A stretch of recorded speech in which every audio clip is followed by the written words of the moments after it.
नमस्कार, सत श्री अकाल, वणक्कम, खंबागनी, राम राम साहब सभी को ऑल टीम मीडिया में फिर से स्वागत है। आज पहली बार हमारे चैनल पर मधु केशवर जी आई हुई हैं।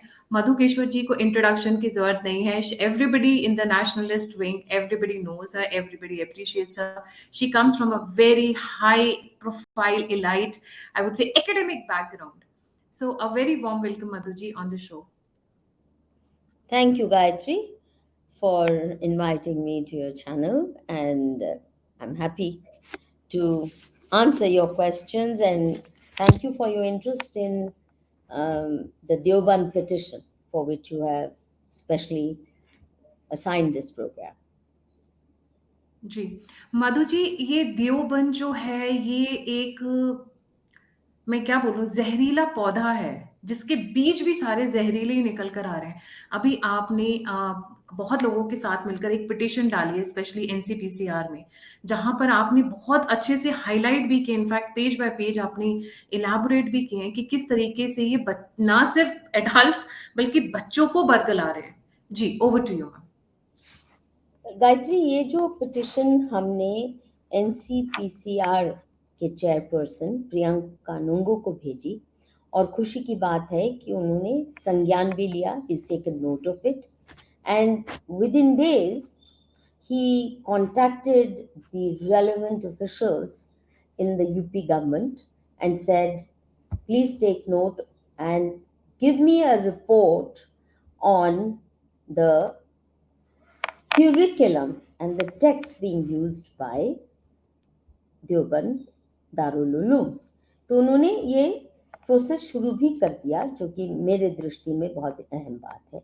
परंतु थोड़ा बैकग्राउंड बताऊं, इससे कोई 4-5 महीने पहले एक मैंने और भी पिटिशन योगी आदित्यनाथ को भेजी थी, और वो और भी सीरियस चार्जेस हैं। मुझे लगता है कि योगी आदित्यनाथ की सरकार ने भी शायद लोग ही रहते हुए कुछ तो एक्शन शुरू किया है, ऐसे मेरी सुनी सुनाई खबर है। But in the way that Kanoongo साहब ने तो ट्विटर पे एक्नॉलेज भी कर दिया कि हमने संज्ञान भी लिया है और फॉलो अप भी करें। Now that one was even more serious, no less, which is we demanded urgent action against Darul Uloom Deoband, Darul Uloom Nadwatul Ulama, and All India Muslim Personal Law Board for their direct, indirect links with Al-Qaeda. Its former leaders Osama bin Laden, Ayman al-Zawahiri, ISIS के साथ, मुस्लिम world league के साथ, जिहादी terror groups based in Pakistan के साथ, तालिबान के साथ। वो मैंने सारे एविडेंस देते हुए कि कैसे देवबंद जो है actually it is a mass production factory for and training ground for कट्टर जिहादीज। इनफैक्ट इनका रोल इतना जहरीला रहा है कि सऊदी सरकार भी भारत को कंप्लेन करती है कि आपने क्या एक्सपोर्ट किया है। हमारे इस्लाम में जो बहुत ही जहरीले इंजेक्शंस हैं, ये देवबंद से आ रहे हैं, और ये रिक्रूटिंग ग्राउंड है टेररिस्ट के लिए। और सब लीडिंग जो terror global as well as Indian जितने भी जिहादी तंजीम हैं, दे ओ अलीजेंस टू और have studied in Darul Uloom Deoband. और ये कोई छोटी बात नहीं है कि इनके जो Deobandi icon Shah Waliullah had invited Ahmad Shah Abdali to come slaughter not just Hindus but also Sufis and Shias in order to revive the glory of pure Islam. तो ये प्योर इस्लाम जो बिल्कुल कट्टर इस्लाम की जो सबसे विरुलेंट शेप और form है, उसमें विश्वास करते हैं। तो आप जानते हैं उसका मतलब क्या हो सकता है। तालिबान के साथ इनके इतने गहरे लिंक हैं दैट आई प्रोवाइडेड एविडेंस। ये तालिबान का आइडियोलॉजिकल फाउंटेन हेड है, और जो मुल्ला उमर तालिबान का जो लीडर रहा है, वो देवबंद में पढ़ के जिहादी बना, मुल्ला उमर। और जो इनका हेड क्लरिक रहा मौलाना समी ul Haq, he has been called the father of the Taliban. एक तो ये, दूसरा जैसे बामियान के बुद्धा को ब्लास्ट किया जब तालिबान ने, इन्होंने तालियां पीटी, बहुत लोगों ने चुप्पी साध ली, but they actually even congratulated. और अफगानिस्तान में तालिबान का take over, again they celebrated it.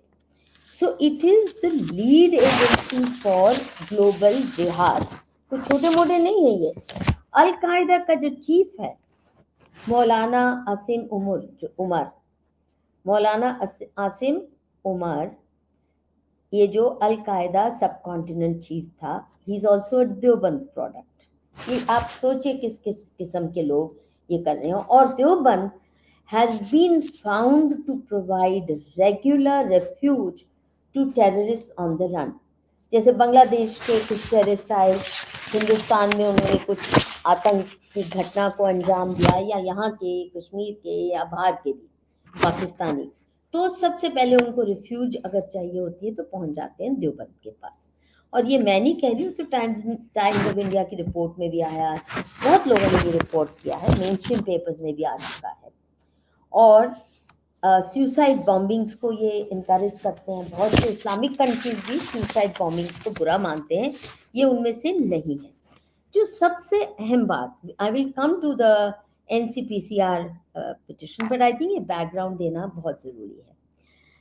Deobandis do not accept nation states or sanctity of international borders between countries. That is pure Islam.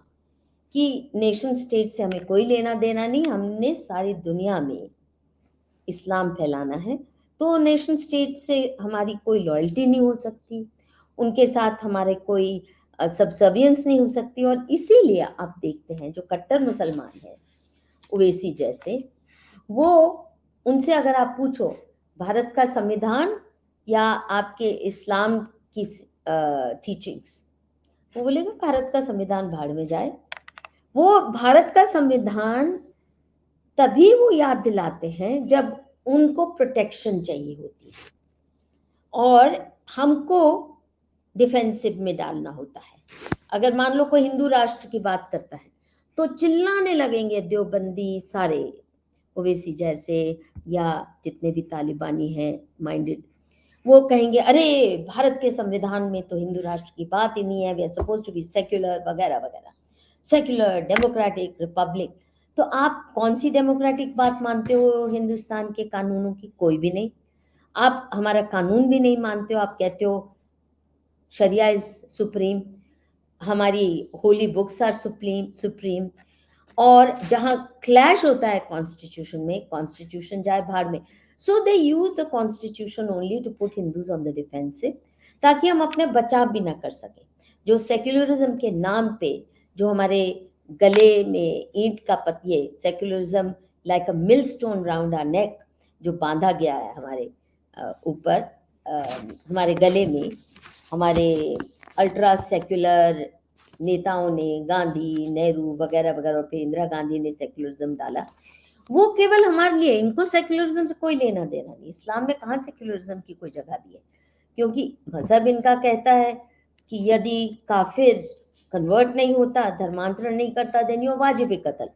So we are actually वाजिब कत्ल unless we convert. इसमें secularism कहाँ आती है? पर हमको secularism के पाठ सिखाएंगे देवबंदी भी और ये जितने भी कट्टर मुसलमान हैं कि हिंदू सेक्युलर रहे, ताकि ये हमारी डेमोक्रेसी, हमारी कॉन्स्टिट्यूशन को उस अंडरमाइन करके हावी होते रहे हम पे। और सबसे बड़ी जो इनकी बेईमानी, बहुत लेफ्टिस्ट हिस्टोरियंस ने देवबंद की बहुत मदद की ये झूठ फैलाने में, जिसको अलतकिया कहते हैं। तो लेफ्ट और कॉमीज और Islamies, they are both very good at अलतकिया। इन्होंने ये इमेज बनाया अपना लेफ्ट की मदद से। और as a JNU student, I can tell you, we were taught this, that while Jinnah wanted partition and he fought for it and he didn't care what the costs were, but Deoband stood up and wanted to stay with India. They opposed partition. तो इनके जो heads हैं, मदनी साहब वगैरह, उन्होंने अपना nationalist credentials left historiography के through ये झूठ से फैलाया अपने नेशनल क्रेडेंशियल्स। मौलाना हुसैन अहमद मदनी, जो उस वक़्त दारुल उलूम के प्रेसिडेंट और जमायत उलेमा हिंद के हेड थे, with regard to the partition, they have spread this myth that they stood for India, united India, as opposed to Jinnah's partition. But you know why they did that? Very few people realize that. तो मुझे भी बहुत बाद में आके पता चला। तो जेएनयू का जो पार्ट पढ़ाए थे तो वो हमें सभी ने ये समझाया था, लेफ्टिस्ट हिस्टोरियंस ने, कि देवबंद तो इस देश के साथ जुड़ा रहना चाहता था, अनडिवाइडेड इंडिया चाहता था। उसका कारण ये है कि उन्होंने खुल के कहा, मैं कोट भी करूंगी, कि जिन्ना साहब आप तो मूर्ख हो, you are satisfied with taking just 1/3 of India and converting it into Pakistan.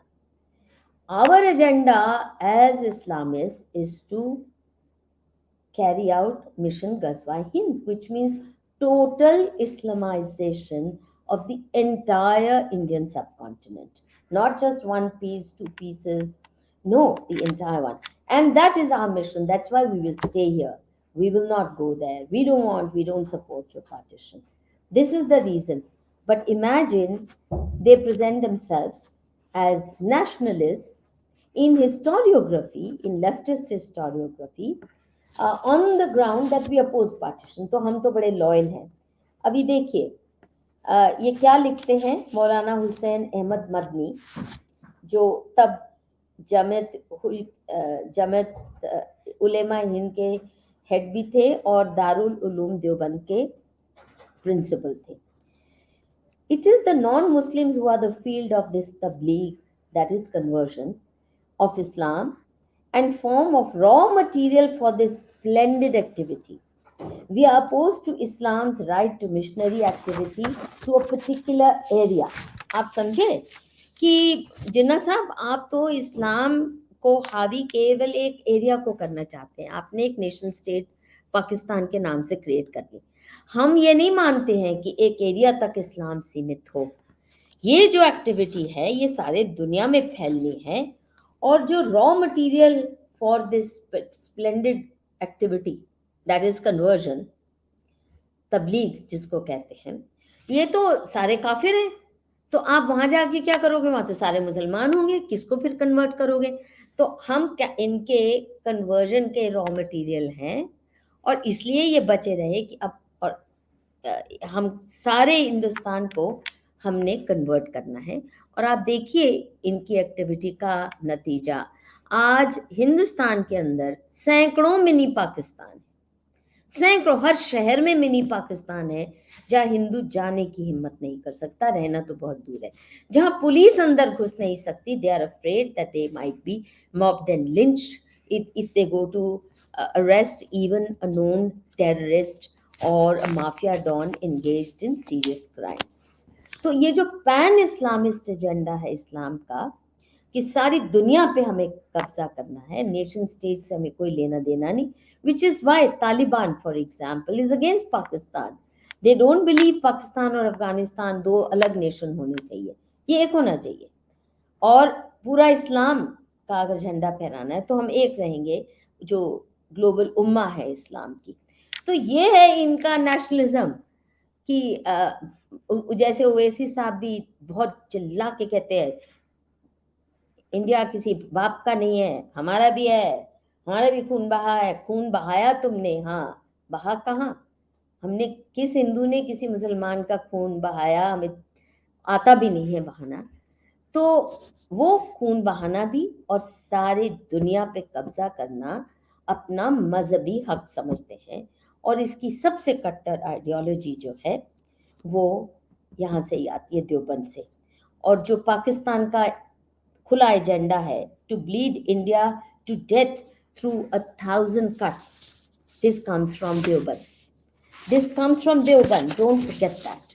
सो जो लीडिंग टेररिस्ट हैं अल-कायदा के, आईएसआईएस के, तालिबान के, या वर्ल्ड मुस्लिम वर्ल्ड लीग, वो भी एक in fact it was banned organisation for many years, even America had banned it, पर अब क्योंकि जो रिजीम्स आई हैं ओबामा वगैरह की बहुत सॉफ्ट है इस्लाम के प्रति, तो ये तो इनका इतिहास है। And there is lot more. So ये सारी चीजें देते हुए हमने योगी आदित्यनाथ को कहा था कि आप तो भली भांति इनका कैरेक्टर जानते हैं, और इसीलिए आपने वहाँ पे सिक्योरिटी फोर्सेस भी तैनात कर रखे हैं। नहीं तो अगर एक सेमिनरी है किसी आप देखिए हमारे भारत की कोई रेगुलर यूनिवर्सिटी के बाहर पूरी सिक्योरिटी फोर्सेस तो होती नहीं है। अगर योगी आदित्यनाथ को वहाँ अच्छी खासी पलटन बैठानी पड़ती है उसके आसपास, तो इसका मतलब उन्हें पता है इनकी फितरत और इनका potential to cause bloodshed and unleash civil war. So that's one petition which was sent many months ago, and apparently some kind of activity did start. I can't say what because they can't announce it. I was told unofficially that Yogi ji has taken note of it. Be that as it may, I don't have any firm information. But I think जो मदरसों का count करना शुरू कर दिया, मदरसों को review करना शुरू कर दिया, अभी इतना सीरियस नहीं पर उससे ज़्यादा आगे जाने वाली बात है। इन एनी केस, अब जो दूसरी पिटिशन है 15 जुलाई को इसी साल हमने प्रियंक कानूंगो को भेजी, और वो इसलिए, ये जी किताब बहिश्ती जेवर, आप देखिए टाइटल क्या कह रहा है, हिंदी में भी दिखाती हूँ इसका, बहिश्ती जेवर, देख रही हैं आप? टाइटल कहता है हेवनली ऑर्नामेंट्स, हेवनली ऑर्नामेंट्स। और दूसरी किताब जिसका हमने हवाला दिया है वो है peculiar personal problems of men and women. ये छोटी सी है, ये वाली, peculiar personal problems of men and women. ये दो किताबों के कोटेशन देके, there so much actually there much more than this, but in a petition you can't have 1,000 pages added, so we tried to make it brief and we tried to give glimpses of the sinister ideology that is being injected into the minds of young people, young kids, teenagers. It's not just full grown adults which are being taught all this. Now, ये petition 5 जुलाई की है। I will read some portions of it because it's important that your viewers understand the seriousness of it. जो हमारा subject है petition का, वो शुरू में हम हवाला यही दे रहे हैं कि India is a signatory to the United Nations convention on the rights of the child, which is a human rights initiative setting out the civil, political, economic, social, health and cultural rights of children. वो सब एक तो international obligations है हमारी, और दूसरा हमारी national भी ऑब्लिगेशंस हैं कि इस देश में बच्चों के क्यूरिकुलम में क्या क्या जहर भरा जा रहा है। एक तरफ तो सरकारी जो क्यूरिकुलम है, as you know even private schools have to teach the same curriculum which the सरकार authorizes. वहाँ तो हमें इतनी भी आज़ादी नहीं कि पार्टीशन का सच बता सके या अपने इतिहास का सच बता सके। बाबर ने, शाहजहां ने, अकबर ने, खिलजी ने, ये जो सारे आए आक्रांता, इन्होंने क्या किया उनका सच बताने की भी इजाज़त नहीं, बल्कि सिस्टमैटिक झूठ बोला जाता है इनके फेवर में। तो लगता तो यही है कि जैसे देवबंदी हमारा क्यूरिकुलम चला रहे हैं, क्योंकि वहाँ पे भी डिसीट, फरेब, झूठ, पूरा षड्यंत्र बिछाया हुआ है हमारे स्कूल टेक्स्ट बुक्स में, और इसीलिए हमारे बच्चे जानते ही नहीं देश का सही इतिहास। एक तरफ तो हम हिंदुओं को धिम्मी बनाने के लिए हमें झूठ परोसा जा रहा है, और दूसरी तरफ इनकी जो सेमिनरीज हैं देवबंद जैसी, और देवबंद का जो क्यूरिकुलम है बहुत से मदरसों में देश भर में वो फॉलो होता है. It is the leading institution for even others who may not be Deobandis, Barelvi भी, ये हैं तो common sources of इनके inspiration ना. Now 1866 में यानी 19th century के मध्य में ये दारुल उलूम देवबंद सेटअप होता है. और ये क्या क्या बता रहे हैं अपने बच्चों को, आप सोचिए. They're teaching their students, including young children, that criminal assaults on minors, sexual intercourse with dead bodies, rape of females, impotent persons, anal sex with hapless animals, as well as humans, both adult and children, can be legitimized if followed through with easy to perform rituals. अच्छा, इस पुस्तक में जिसके आधार पे क्यों हम seriously ले रहे हैं, ये केवल उनके क्यूरिकुलम का हिस्सा ही नहीं है, बट मोस्ट इम्पॉर्टेंटली इसके आधार पे बहुत से फतवे दिए हुए हैं दारुल उलूम ने. तो जब फतवा के लिए आप अथॉरिटी किसी को मानते हैं, he is like the rock star of Islam. इनका नाम है मौलाना अशरफ अली थानवी. मौलाना अशरफ अली थानवी. और ये बहिश्ती जेवर. जैसे हदीस, हाँ, मधु जी, अगर ये इसके बेसिस पे फतवे दे रहे हैं, इसका मतलब इनको हदीसों के बराबर गिन रहे हैं ये. वो हदीसों का हवाला देके ही तो ये करते हैं ना. हदीसें भी तो इनकी अनोखी मैन्युफैक्चरिंग है ना, फैक्ट्री. तो ये जो बहिश्ती जेवर है, और दूसरी किताब मैंने बताई, this is their idea of heavenly ornaments. पर देखिए, वहाँ 72 हूरें मिलनी है, अनलिमिटेड सेक्स मिलना है, कभी थकोगे ही नहीं, 72 के साथ लगे रहोगे, अनलिमिटेड शराब है, क्या क्या, ये तो प्रॉमिस खुद ही बताते हैं कि जन्नत में क्या क्या मिलना है. तो ये उस हेवनली ऑर्नामेंट्स वहाँ ही नहीं, यहाँ पे भी क्या हो रहा है, जहाँ हूरें नहीं भी है वहाँ पे भी. तो हमने कुछ इलस्ट्रेटिव एग्जाम्पल्स दिए कि क्या क्या चीज़ें पढ़ाई जा रही हैं. अब क्योंकि इनका बहुत सा जो क्यूरिकुलम है उर्दू में, अरबी में है, तो हमारी बदकिस्मती है कि हमारी जनरेशन के बहुत कम लोग उर्दू अरबी जानते हैं. मेरे फादर की जनरेशन में उत्तर भारत में बहुत लोग जानते थे, फारसी भी, अरबी भी. उर्दू तो खैर पढ़नी ही पड़ती थी, परंतु अब तो बहुत कम हमारी जनरेशन के, और नए बच्चे तो बिल्कुल भी नहीं जानते. इसलिए हमें पता ही नहीं चलता इनकी अखबारें क्या लिख रही हैं, इनकी रिलीजियस अथॉरिटी, जिनको आप मजहबी अथॉरिटी मानते हैं, वो क्या क्या जहर पिला रहे हैं.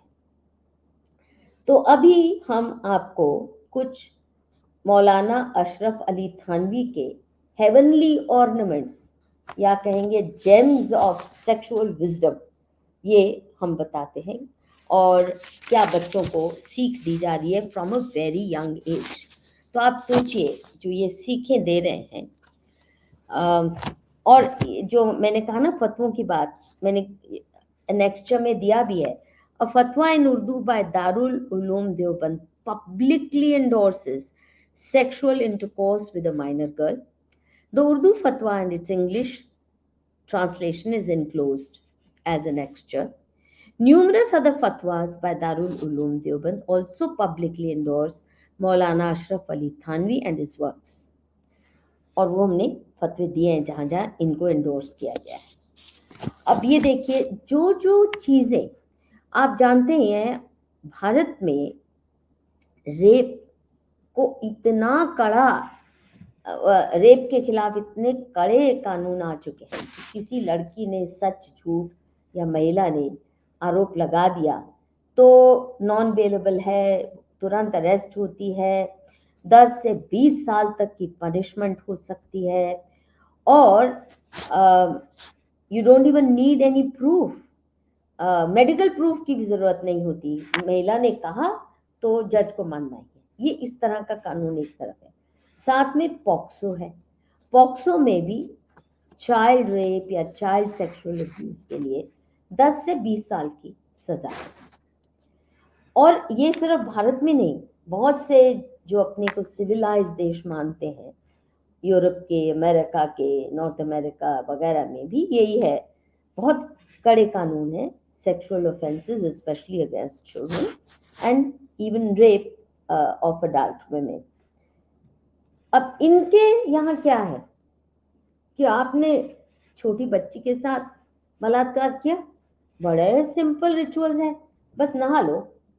अच्छा, जो हमने उदाहरण दिए हैं देखिए, वो हैं तब जबकि फास्ट, इनके जो महीना फास्टिंग का होता है वो जब चल रहा हो, उस वक्त अगर आपने रेप किया, आप सोचिए जो सबसे इनका सेक्रेड महीना है उसकी बात हो रही है, रमजान के महीने में अगर आपने रेप किया, तो आप सोचो आम महीनों में क्या क्या अलाउड होगा।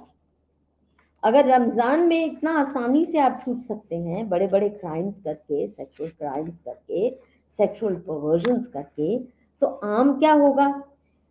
और रिचुअल क्या है देखिए, simple, if anyone has sexual intercourse with a minor girl, then bath is not obligatory for her, but in order to make her used to bath, she may be required to take bath.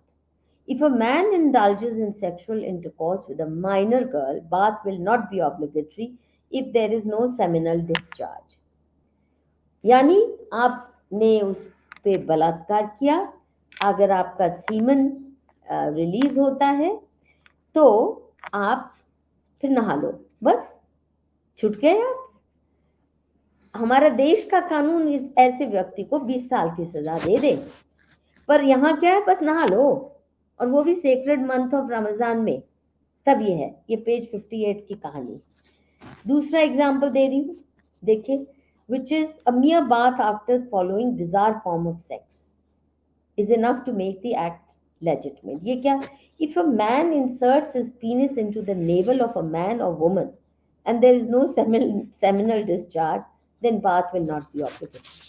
आप बताओ, naval में कहाँ कहाँ, वहां तो whole भी नहीं है, खुल भी नहीं सकता, so you could actually tear somebody's body tissue in order to enter the navel, to thrust your penis there. But आपने किया तो बस नहा लो, और अगर सीमन नहीं आया तो उसकी भी जरूरत नहीं है।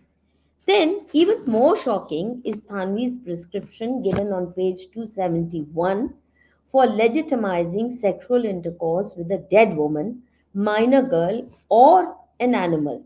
सुनिए, if quote कर रही हूँ, if anyone committed sexual intercourse with a dead woman or with a minor girl who does not excite passion, or with an animal, or embraced or kissed anyone, or masturbated in all such cases, semen came out, then the fast will be disrupted, but recompensation will not be due. अब देखिए क्या दिमाग है। ये रमजान के महीने में अगर आपने एक डेड महिला के साथ या माइनर गर्ल के साथ सेक्स किया, और पर उससे कोई आपका पैशन एक्साइटमेंट ज्यादा नहीं हुई, या फिर एनिमल के साथ किया, या किस किया, या मैस्टरबेशन किया, अगर सीमन आपका नहीं निकलता तो आपका रमजान का फास्ट बरकरार है, उसमें कोई डिसरप्शन नहीं है, और आपको रेकम्पेंसेशन भी नहीं करनी पड़ती। रेकम्पेंसेशन में दो ही चीजें आती हैं जो मैं समझ पाई हूँ उनकी किताब से। रेकम्पेंसेशन का मतलब है, एक तो कि आपने एक फास्ट तोड़ा तो फिर उसके बदले में कुछ और फास्ट रख लो एक्स्ट्रा, और दूसरा है रेकम्पेंसेशन होती है कि ज़कात में, चैरिटी में कुछ पैसा दे दो। जिस काम के लिए आपको imagine you could even be causing the death of that child from it, but कितना आसान है छूटना इस्लाम में। सो अगर ये रमजान के महीने में अलाउड है तो आप सोचो नॉर्मल इनको क्या क्या नहीं अलाउड है। और तभी आप देखिए केसेस जो रेप के बाद आरे से चीरा महिला को कश्मीर में, जेन्युइन केस है। या उस कल ही मैं सुन रही थी एक वहाँ के जो डीआईजी पुलिस थे कि माँ और बेटी दोनों को रेप किया है और फिर उनकी वेजाइना में बुलेट, कैन यू इमेजिन, गोली मारती है। ये कैसा सेक्स है, ये कैसा पैशन है, ये परवर्जन नहीं है तो क्या है। तो अगर ये रमजान में ये सब कुछ अलाउड है, एग्जाम्पल 4, तो आप देखिए नॉर्मल समय में तो रेप के बाद उसको आरे से चीर दो, वो भी अलाउड है, उसके बोटी बोटी कर दो, वो भी अलाउड ही है। अब देखिए पेज 272 में Thanvi declares that sexual activity for anal pleasure with self is perfectly acceptable and does not disrupt the fast.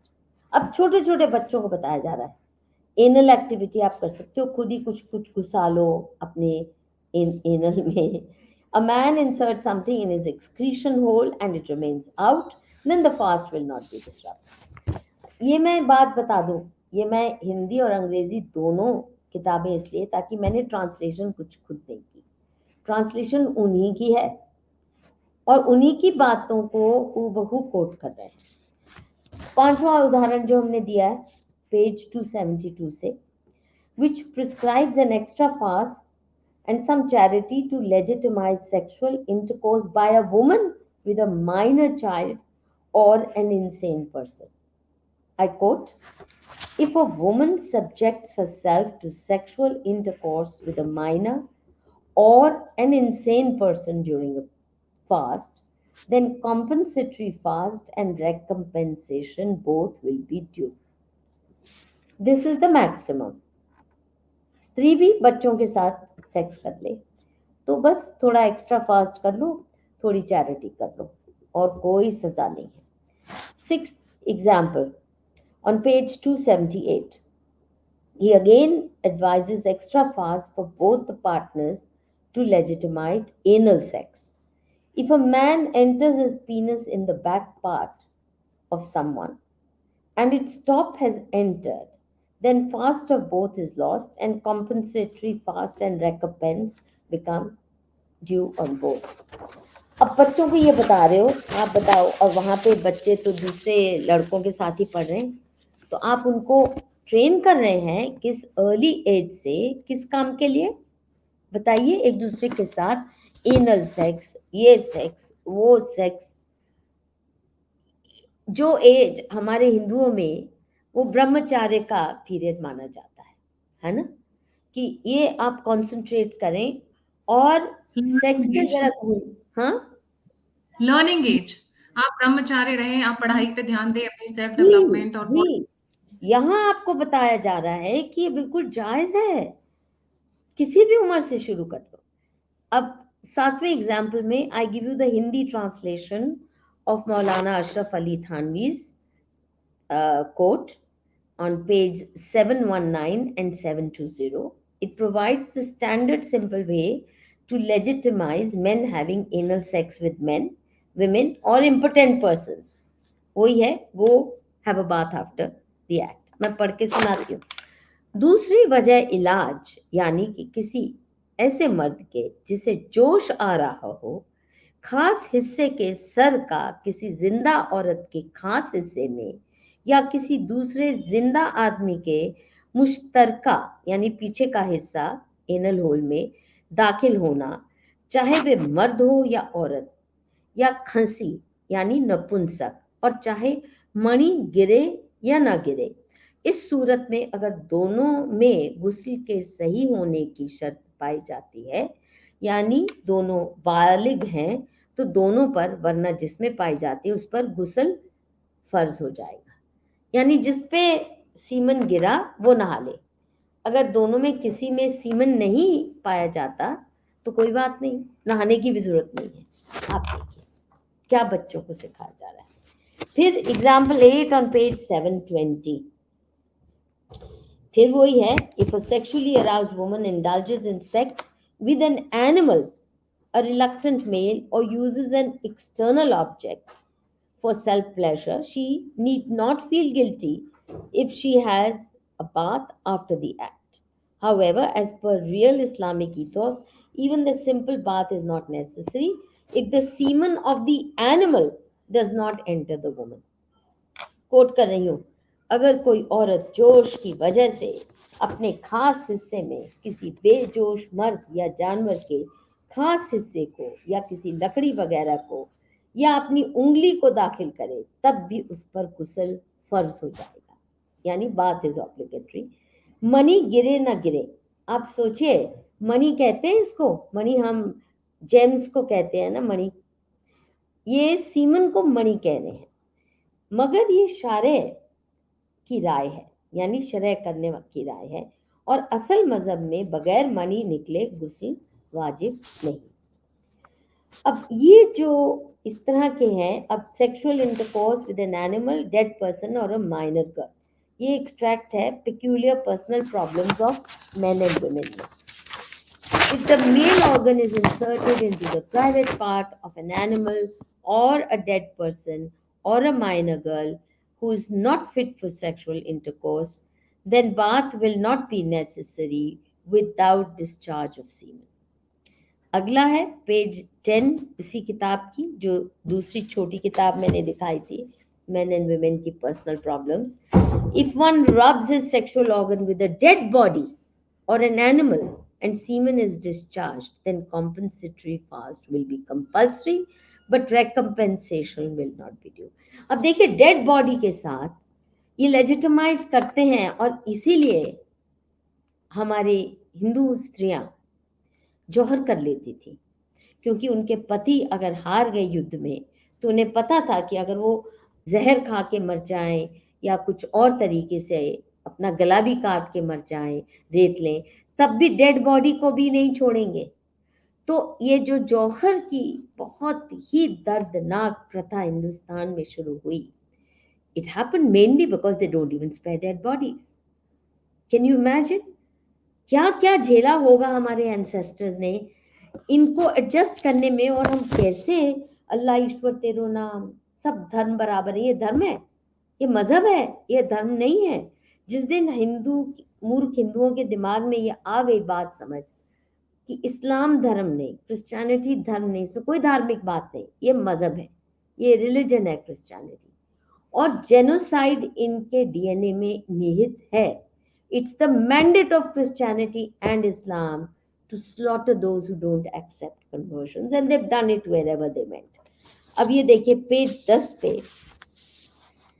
how you get away with rape of a woman during fasting hours. In this case, even the rape victim has to make up for disruption of a fast by undertaking extra fast, while the man will have to give some amount of charity in addition to the extra fast. Quote कर रही हूँ, if someone committed sexual intercourse forcibly with a woman, then the woman is liable to compensatory fast and not recompensation, but the man is responsible for both. अब स्त्री का rape हुआ, पर उसको भी उसका फास्ट डिसरप्ट हो गया, ये रमजान की बात है, तो उसको फिर एक्स्ट्रा फास्ट रखने पड़ेंगे। आप सोचिए, क्योंकि रमजान में उसका रेप हुआ है, और पुरुष को थोड़ा फास्ट एक्स्ट्रा और थोड़ी चैरिटी दे दो। फिर देखिए एनिमल और डेड बॉडी के साथ कैसे एक्सोनरेट किया जाता है, ये पेज 12 है इसी किताब का, page 11 sorry. I quote, if anyone commits sexual intercourse with an animal or a dead body, or committed sexual intercourse outside the vagina and it caused no seminal discharge, then the fast is not disrupted. But if there is seminal discharge in such conditions, then the fast will be disrupted and a compensatory fast will be due on him, but recompensation will not be due.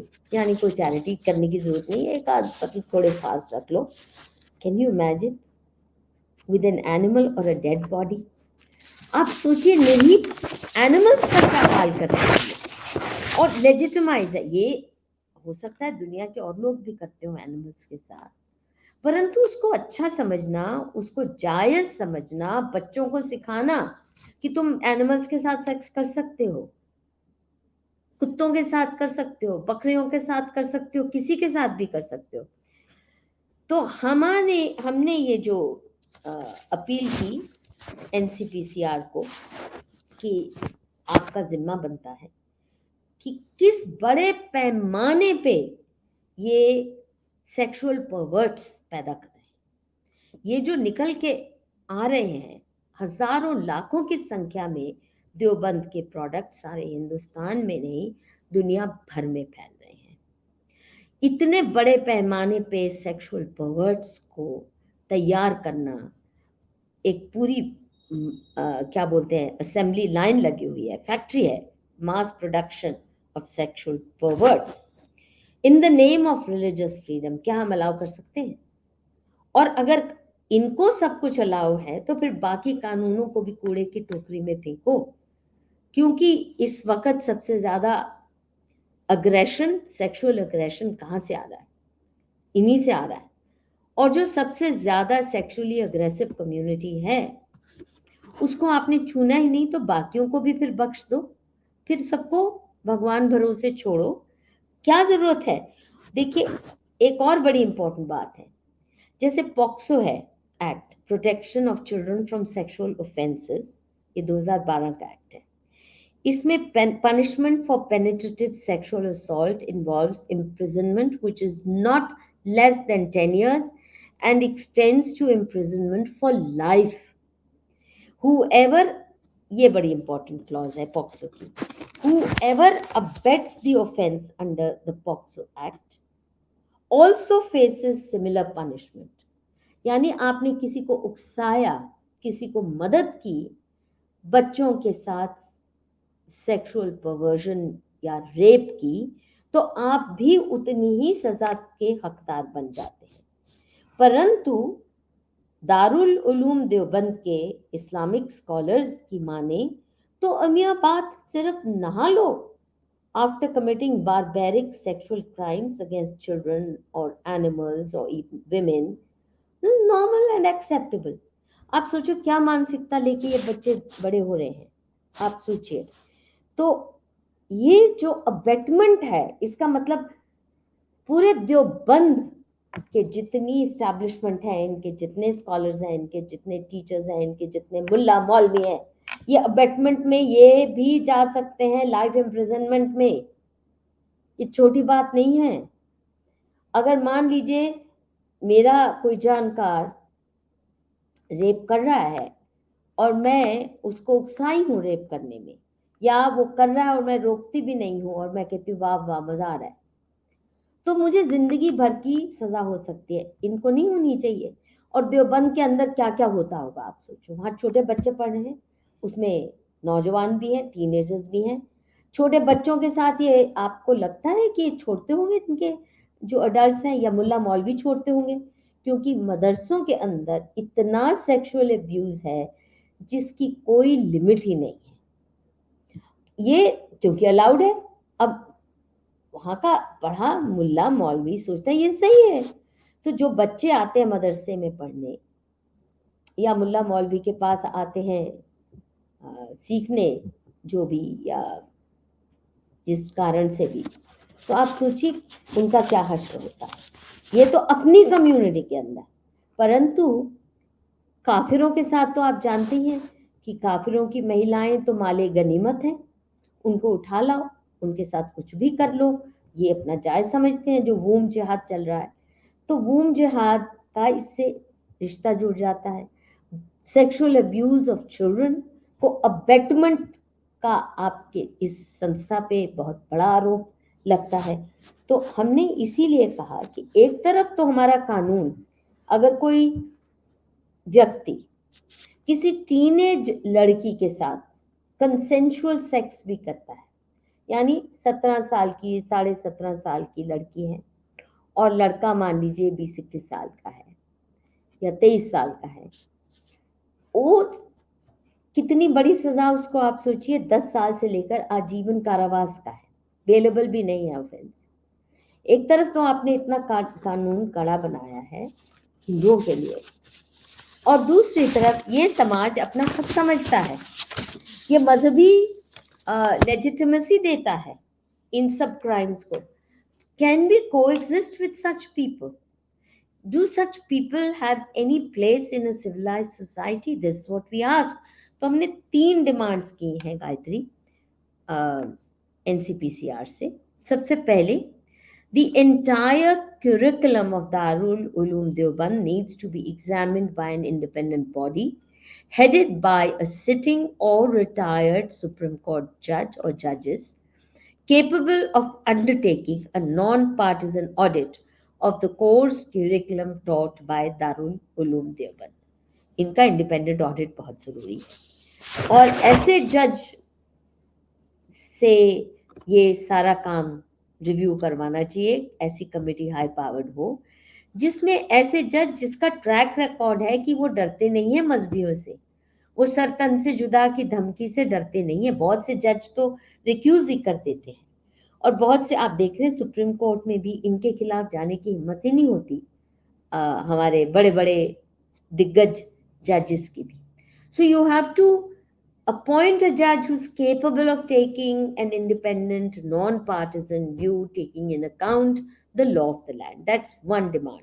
Second demand is thousands of young students trapped in Darul Uloom Deoband need to be rescued, de-radicalized and admitted into regular schools. इनको बच्चों को निकालो वहां से.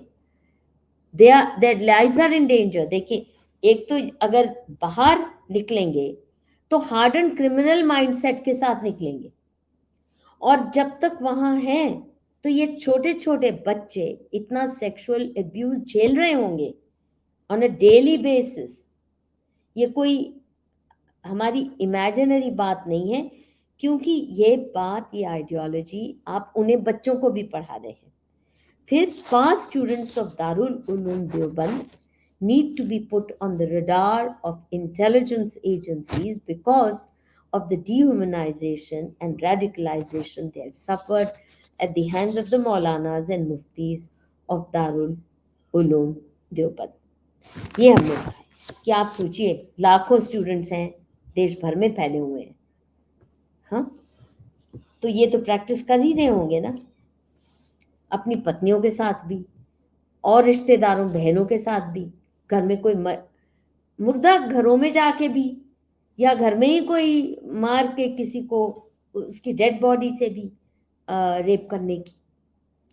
आप सोचिए किस मानसिकता के लोग मास प्रोड्यूस हो रहे हैं। ये फैक्ट्री है mass production of sexual perverts, of people who think nothing of committing the most barbaric sexual crimes on whoever they choose to target, their own families, children that come and study in their institutions, in madarsas or in all these seminaries, as well as outside society.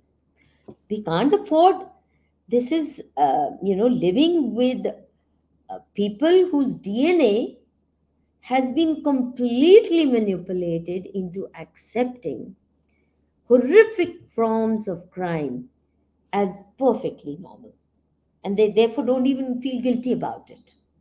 और इसलिए आप देखते हैं कि मजहबी जो हैं इतने जघन्य अपराध करते हैं, उनको कभी अफसोस नहीं लगता, उनको कभी शर्म भी नहीं आ सकती, आप उनको शर्मसार भी नहीं कर सकते, क्योंकि उनको लगता है ये तो उनके मजहब में पूरी तरह सैंक्शन है, हम कौन, काफिर कौन होते हैं उनको मोरालिटी सिखाने वाले। तो ये 3 डिमांड्स हैं। आप देखिए हमारी पिटिशन कहाँ तक रंग लाती है और एनसीपीसीआर इसको कहाँ तक फॉलो अप कर पा रही है। This time only will tell. Now I am open to your questions. Madhu ji, आप कह रहे थे कि इस पे कुछ आपको अनऑफिशियल कुछ एक इनपुट्स आए हैं, वो आप शेयर करना चाहेंगे? तो ऑफिशियल इनपुट्स है, कुछ इसमें हुआ है, ऑफिशियल है। ये देखिए कितना पावर है इनकी। केवल एक अखबार डेक्कन हेरल्ड ने छापा था, हालांकि जो एनसीपीसीआर के कानूंगो जी हैं चेयरपर्सन, उन्होंने तुरंत संज्ञान लिया और ट्वीट में कहा नोटेड, हमारी पिटिशन के रिस्पांस में noted.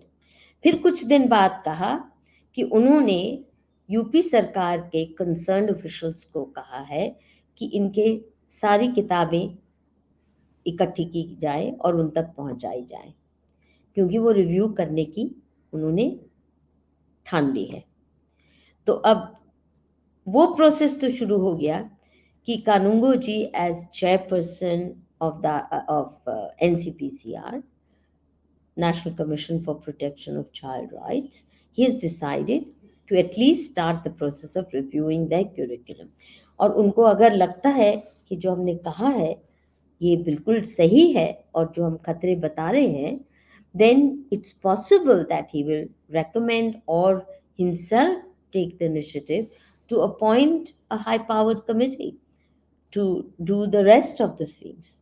He could very well advise the government that the two other demands, or all the three demands, need to be taken seriously, which is high-powered commission, independent body headed by a sitting or retired Supreme Court judge or judges. Then जो दारुल उलूम के students हैं उनको rescue किया जाए.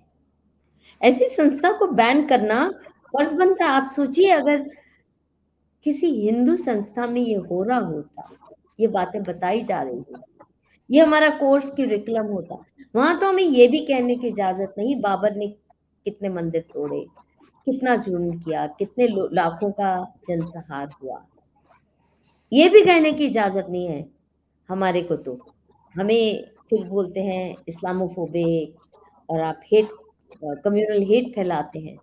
आप बताइए इस्लाम से डरें कि नहीं अगर ये इनकी टीचिंग्स हैं? डरें कि बिल्कुल नहीं? डरना इसका बनता है। इतिहास इतना गंदा है, इतना बर्बर है, इतना जालिम है. क्या क्या झेला होगा हमारे पूर्वजों ने हिंदू बने रहने के लिए. एक इतिहास इतना खराब है, टीचिंग्स इतनी खराब है, और आज भी ये धड़ल्ले से खुलेआम एक कोर्स करिकुलम पढ़ा रहे. तो हम डरें कि नहीं इनसे? इनसे मोहब्बत करें कैसे? जी, आई एम श्योर मैम इस पे कुछ ना कुछ तो होगा, जैसा आपने बताया होप सस्टेन्स लाइफ, और अभी जिस तरीके से इस पे कुंगू जी ने इसका संज्ञान लिया है और वो चल रही आ रही है, आई थिंक अगर सेंस प्रिवेल करता है and if Hindus really have to survive the things have to be change. और देवबंद, मैंने स्टार्टिंग कमेंट यही कहा था, ये जहर है और जहर ये बो रहे हैं और जहर ये बांट रहे हैं. इनको कंटेन करना, कर्टेल करना बहुत जरूरी है आज की डेट में. This has to be shut down. Curtail नहीं कर सकते आप. Deoband has to be shut down and exported to Pakistan or wherever. भेजो वहां. वहां की आइडियोलॉजी, आप ही की आइडियोलॉजी से पाकिस्तान बना, आप ही की आइडियोलॉजी से अफगानिस्तान में जो हो रहा है, सीरिया में जो हो रहा है, ISIS आप ही के बच्चे हैं, जायज नाजायज. अलकायदा आप ही की औलादें हैं. तो ऐसी सेमिनरी को, ऐसे स्कूल को कैसे आप खुला छोड़ सकते हैं? और सरकारी अनुदान भी दे, इनको कितनी सपोर्ट भी मिलती है, कैसे? और क्यों हम चुप हैं? क्यों हम इसका सीरियस संज्ञान नहीं ले रहे? और मैं तो चाहूंगी कि अब लोग उर्दू और अरबी पढ़ना हिंदू लोग सीख ही लें. It should become, it has become very essential to read their original sources in order to know the nature of challenge and threat Hindu society faces from this genocidal ideology.